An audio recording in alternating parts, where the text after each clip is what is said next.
everybody, I'm Brittany Lewis with Forbes Breaking News. Joining me now is pollster and political consultant Frank Luntz. Frank, thank you so much for joining me once again. My pleasure. I want to first start with news from the RNC. Just a few weeks ago, Ronna McDaniel, who was the chair of the RNC, announced she was stepping down. What's your reaction? I think the takeover of the RNC by the Trump apparatus is the final indication that the Republican Party is now the party of Donald Trump, and that Donald Trump is the Republican Party, and that those who are opposed to him is that they have to accept that the establishment, the party apparatus, the fundraising, the grassroots, it's now all about Donald Trump. I want to talk about that a little more because one of the co-chairs is his daughter-in-law, Laura Trump, and she said this, quote, "Everything I do at this committee will have one focus, re-electing Donald Trump, flipping the Senate, and expanding the House this November." Do you think this will work, considering she is a more Trump-aligned Republican, when, as we know, according to recent elections, Donald Trump lost 2020, Republicans lost the House and the Senate, and in 2022, Donald Trump was largely blamed for a red wave that failed to materialize? I think those are legitimate points. I think that they have a lot to prove. I don't believe in yelling at the wind. You have to, at some point, come to grips with the way things are. American politics has changed. This country once supported free trade. Now it seems to have moved away from it. It once supported immigration. Now seems to be hostile to it. It once supported a strong, muscular foreign policy. Now it feels almost isolationist. A lot has changed in the last few years. I think this is just a reflection of it. In the end, if Trump loses, as he did in 2020, if they lose the Senate, as they did a couple of years ago, clearly the Trump people are going to get blamed, but they are in charge. And I want to emphasize that. They're in charge. They are now responsible. If they are successful, they will get the credit. If they fail, they will be blamed. I do want to talk about what this means for the future of the Republican Party, and we talk about that a lot here because as of now, as everyone knows here, 2024 is a sequel of 2020. Since Michael Whatley and Laura Trump are the new co-chairs of the RNC, does this mean the future post-Donald Trump is a MAGA Republican Party, a Donald Trump party? I don't believe so. I believe that every election is unique, although it is a rerun of 2020. So perhaps that's not the wisest thing to say, but conditions are different today. The environment is different today. The outlook of Americans is different today. And so you have to take each election as an individual occurrence. This is Donald Trump's Republican Party. It's a mistake. But what happens in the House and the Senate is going to be up to the RNC, and it's going to be up to the voters themselves. Laura Trump floated the idea that she thinks Republican voters would be okay with the RNC footing some of Donald Trump's legal bills. What are your thoughts on that? I believe the Republican voters would be okay with it, that they've been okay with Donald Trump raising tens of millions of dollars for sneakers, for caps, for T-shirts, for whatever. It doesn't make it right. But your question, would they be okay with it? Most people say yes. From what you're saying, it sounds like the RNC, and it looks like the RNC is obviously going all in on Donald Trump. They said as much. Is this a winning strategy heading into the election, not just for the presidential election, but for the entire ballot? In the end, there are some states like West Virginia and Montana, which have Senate races, where being pro-Trump is going to help win those state Senate races. Ohio is another example. And there are some places where Donald Trump is an anathema, and they can win a local race, but they won't win the presidential. The RNC has always done best, and each election is looked at individually, not just from year to year, but from position on the ballot to position on the ballot. We don't know what the RNC is going to do. We don't know what their strategy is, because they're in the process of firing everybody. So the people who remain, let's see what they come up with. Trump is an asset in about half the states. He is an absolute liability in about 1/4 of the states. The RNC, one has to hope that they recognize it. And clearly, it's one of the reasons why the Democrats are glad to be running against Donald Trump, because they think that the RNC isn't sophisticated enough to realize that in some places you push Trump, in other places you push the Senate candidate, in other places you push the House candidate. I want to talk about 2024 more broadly, specifically the presidential election. A recent HarrisX Forbes poll found that the State of the Union last week didn't really move the needle in the horse race here. What do you think of that?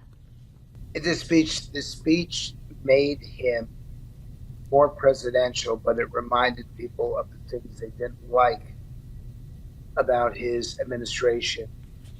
In the end, a third of them wanted to return to him, a third of them wanted to vote for Trump, and a third of them were still completely undecided. So I'm not surprised that that's what the polling showed. Immigration, as we all know, has continued to be a top issue for voters. He did mention it in his speech. Do you think he addressed immigration in an adequate way? He did invoke the name Laken Riley, a Georgia nursing student who was allegedly killed by a migrant. Yes, but then we have the issue of what do you call that person? You call the person who killed the criminal, you call them a migrant. Is it a migrant? Is it an illegal immigrant? Is it an undocumented worker? What phrase you decide to use has a big impact on how people see it. And there are a lot of voters who are really mad, and he continues to have this conversation. And it's now a week from the speech. The language behind immigration is less important than the policies. The policies are less important than the reality. But make no mistake, reality, the policies, and the language are going to have a determinate impact, perhaps the issue of the 2024 campaign. That's really interesting because Democrats took issue with the way President Biden described the situation. He used the term illegal. He did walk that back a few days later in an interview, saying he wished he used the term undocumented. What do you make of that flip-flop? He should not be having this debate. That in the end, as president, it's the policies that matter, not the words that are used to describe the policies. That said, those words determine the elections. Those words determine how Americans feel towards those policies. And right now, Joe Biden is losing the immigration issue by double digits. And even people who voted for him are upset with him about what he said and what he's done. Make no mistake, immigration is the weakest issue. Immigration and inflation are the two weakest issues for the Democrats, and they are going to determine whether or not they are the majority party or the minority party. And those are the two most important issues facing the country, according to polling. But more voters think Trump would handle immigration better than Biden. So do you think that Republicans are winning on the messaging here? This is the one area where Republicans are winning on messaging, they're winning on policy, and they're winning on politics, all three of them. And they're doing so not as much for Donald Trump's success, but for Joe Biden's utter failure. And that I don't think that he really understands how the public isn't anti-immigrant, but they are anti-chaos. They are anti-illegality, and they just want a system that works and works well. And they don't see that it's coming from Biden. They don't believe that his policies over the last 3 years have made them feel any safer, any more secure, or done a good job at the border. And so they look at the way things were in 2020, and they give Trump credit. And remember, people were very critical back then. They give Trump credit for relative stability, relative security, and they blame Joe Biden for taking a difficult situation and making it much, much worse. President Biden and Democrats alike have criticized Republicans for a bipartisan border bill ultimately failing, ultimately Republicans not supporting it. Do you think that's the right messaging here? Do voters care about that, or do they care more about solutions? You're correct in that question. They care more about solutions. The Democrats do not understand that the American people have had enough of this. The level of frustration across the political spectrum is significant. It's meaningful. And it's one of the reasons why Biden has slipped behind Trump. The Republicans don't understand that they're going to their advantage if they're seen as playing politics. How can you support a piece of legislation for months, demanding it, and then when it's offered to you, to vote on it? I think both parties, but I do believe that the Republican Party is in a stronger position, but it weakens them when they're seen as playing politics, and it's very frustrating to the public who desperately wants people to prioritize security over the outcome of the 2024 election. I was talking to an immigration expert earlier today, and he said he didn't see any comprehensive legislation when it comes to immigration, when it comes to border security, passing before the election. Do you see Democrats at all notching a win on this before November? I believe that neither party wants to give the other party a win, and that both parties are going to accept the status quo, which is a huge mistake for the average American. This proves the point that people are putting politics over policy.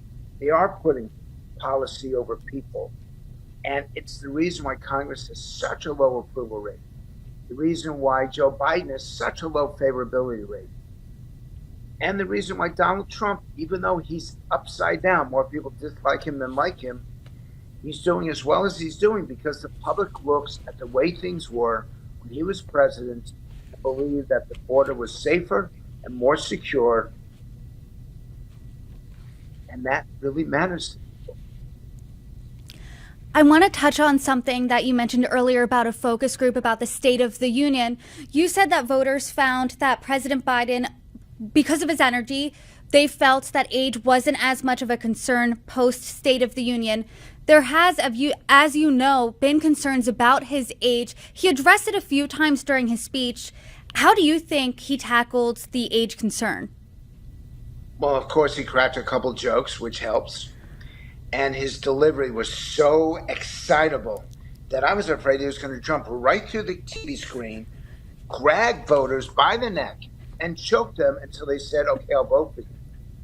That works for a few minutes. That does not work for an hour-long speech. In the end, it's not about going backward, and it's not even about where we are today. People cast their votes. They will not cast their votes based on his health, his energy, his plan of action for right now. They'll be looking at the next 4 years, trying to project based on the last 4 years. And I think that as we move through 2024, it's going to become more and more difficult for him to make the case effectively, to use all the energy and all the stamina and all the relentless passion that people want in the next president. I always use a caveat, which is that Donald Trump is no spring chicken.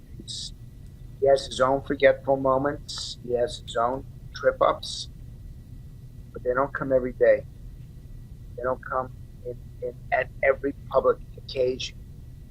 And the public does believe that if push came to shove, that Trump is healthier and stronger and more able to do the job of president than Joe Biden. As we know, Donald Trump, though, is facing some legal setbacks. There was news that came out earlier this morning out of Georgia.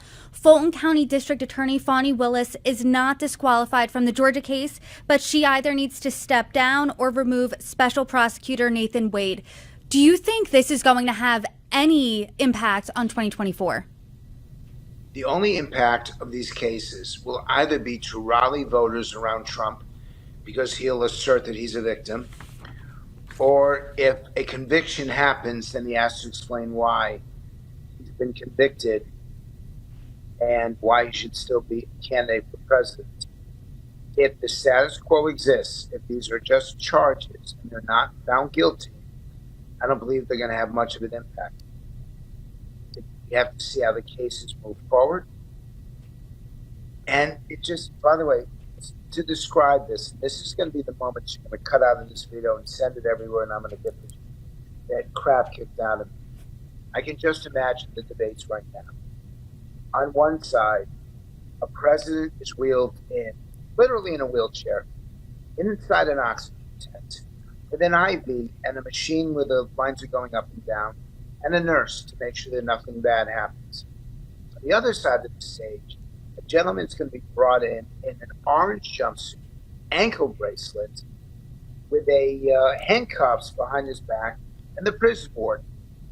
And these are going to be our two people debating each other. In a country of 340 million people, we have someone who's been charged with, now it's only 85 felonies, and somebody else who has trouble remembering dates, remembering names, and remembering where he is at any one time. These are our candidates for the most important position on the face of the earth. I just upset everyone by saying this. Half Republican, half Democrat. You're a nation truly divided, a nation truly polarized. Politics are toxic. We have two candidates that not only are going to seek to bring each other together, bring the country together, they're going to seek to pull us apart. I'm very pessimistic about the next 9 months. You painted a really bleak political picture there, and I am curious because the country is really polarized, but something that the majority of Americans can agree on is they don't want to see this 2020 rematch. Most Americans don't want to see Donald Trump run again. Most Americans don't want to see Joe Biden run again. Why then are we in this position? I'll give you polling numbers to back that up. 70%, 7 out of 10 Americans believe that we should not be having a rerun of 2020, that America can do better. But I've got a number even more significant than that. It's 83%. 83, more than 4 out of 5 Americans believe this is the most divided this country's been at any time in their life. And those over age 65, the ones who remember the cities burning down, they remember Vietnam, they remember oil embargoes, they remember these horrific protests around the Iraq War. Over 90% of people 65 and above believe that America has never been so divided in their lifetime. These are really challenging times, and we're going into it already distrusting each other, already being skeptical of our political leadership, already giving our institutions the lowest rating at any time in modern times. I know it's bleak. I know it's negative. And I know that people would love to be responsive to me so they can paint this really positive picture and say that I'm a doomsayer. I am a doomsayer. But every once in a while, things are really, really bad. And they're really, really bad right now. To be fair, no one that I've talked to, and I have many interviews with people all across the spectrum. No one has really painted a positive picture here. It has been pretty pessimistic, pretty bleak as we're 8 months out from the presidential election. So since we are this far out, what's on your radar? What are you looking out for next? That's a great question because you're asking me to project the future, which is supposed to be my job. I'm looking at Joe Biden's health, and I'm looking at Donald Trump's criminal record to see if there's any issue there. I'll be watching who Donald Trump chooses as his vice president because it's going to matter. Our current vice president has the lowest approval rating since Dan Quayle, and he had the lowest approval rating since Aaron Burr. So anyone that they choose, that Trump chooses, should be a positive compared to who Joe Biden has. I'm going to be looking at the rate of inflation. I'm going to be watching for the chaos at the border. I'm going to be watching crime rates all across the country. And also the issue of abortion, because that is the one advantage that Democrats have. And whether or not state legislatures pass restrictive legislation that concern women so much that it gets them out to vote. The Democrats have more problems. They have more issues and divisions within their constituencies. But the Republicans have their own share. And that's why this election will be one of the closest in history and one of the most negative in history. And polls are pretty neck and neck when it comes to President Biden and former President Donald Trump. A Forbes poll has Donald Trump beating Biden as we sit here right now in a head-to-head matchup. Who has more ground to gain, do you think, Democrats or Republicans? To my surprise, and I want to acknowledge it, I would never have thought that Trump would be this strong in what could be the most awful election. It's not the popular vote overall that matters. And yes, Trump is up between 2 and 3 points. What really matters and the impact is these swing states. And in swing state after swing state after swing state, Donald Trump is either tied or ahead. Pennsylvania, Georgia, Arizona, North Carolina, some polling in Michigan, some polling in Wisconsin. The states that really matter, Trump is even or ahead. Remember, Donald Trump lost to Hillary Clinton by 2.9 million votes, and now he's leading Joe Biden. He lost to Joe Biden in 2020 by 4.5%, and now he's up by 2%. I know how close it's going to be. I know how few. In fact, a great way to end this interview is to tell you just how small and specific this election is going to be. There are only 8 states that can go back and forth, which represent about 25%, maybe a little bit above that, of the electorate. There's only 5% that are undecided at this point. So 5% times 25% of the electorate, and you have 1 to 2% of America that's going to decide the political future of the rest of America. That's how targeted this is. That's how precise these campaigns are going to be. Frankly, I feel sorry for those undecided voters, because for the next 8 months, they're going to be barraged by negative advertising. Not speaking about why the candidates should be supported, but why the candidates should be opposed, why they're destroying America, why they're undercutting the fabric of the country. $3 trillion is going to be spent in 1.5% of America. Frankly, God help us. On that note, we will end it there. Per usual, Frank Luntz, thank you so much for lending your expertise today. I already look forward to our next conversation.